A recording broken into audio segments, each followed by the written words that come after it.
మత్తయి సువార్త 28వ అధ్యాయము. విశ్రాంతి దినము గడిచిపోయిన తరువాత ఆదివారమున తెల్లవారుచుండగా మగ్దలేని మరియయు వేరొక మరియయు సమాధిని చూడవచ్చిరి. ఇదిగో, ప్రభువు దూత పరలోకము నుండి దిగివచ్చి రాయి పొర్లించి దాని మీద కూర్చుండెను. అప్పుడు మహాభూకంపము కలిగెను.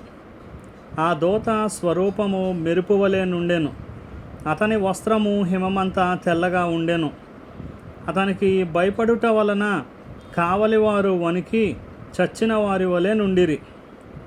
దూత ఆ స్త్రీలను చూచి, మీరు భయపడకుడి, సిలువ వేయబడిన యేసును మీరు వెదకుచున్నారని నాకు తెలియను.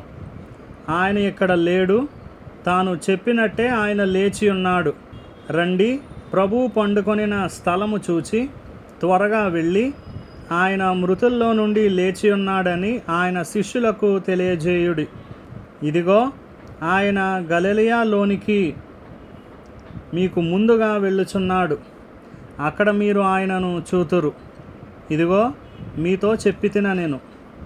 వారు భయముతోనూ మహా ఆనందముతోనూ సమాధి యొద్ద నుండి త్వరగా వెళ్ళి ఆయన శిష్యులకు ఆ వర్తమానము తెలుప పరిగెత్తుచుండగా యేసు వారిని ఎదుర్కొని, మీకు శుభమని చెప్పాను.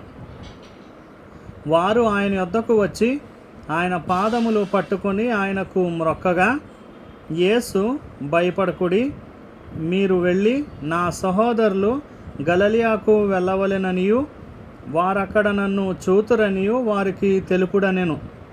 వారు వెళ్ళుచుండగా కావలి వారిలో కొందరు పట్టణములోనికి వచ్చి జరిగిన సంగతులన్నిటినీ ప్రధాన యాజకులతో చెప్పిరి. కాబట్టి వారు పెద్దలతో కూడి వచ్చి ఆలోచన చేసి ఆ సైనికులకు చాలా ద్రవ్యమిచ్చి, మేము నిద్రపోవుచుండగా అతని శిష్యులు రాత్రి వేళ వచ్చి అతనిని ఎత్తుకొని పోయిరని మీరు చెప్పుడి. ఇది అధిపతి చెవినబడిన ఎడల మేమతన్ని సమ్మతిపరచి మీకేమీయూ తొందర కలుగకుండా చేతుమని చెప్పిరి. అప్పుడు వారు ఆ ద్రవ్యము తీసుకొని తమకు బోధింపబడిన ప్రకారము చేసిరి. ఈ మాట యూదులలో వ్యాపించి నేటి వరకు ప్రసిద్ధమై ఉన్నది.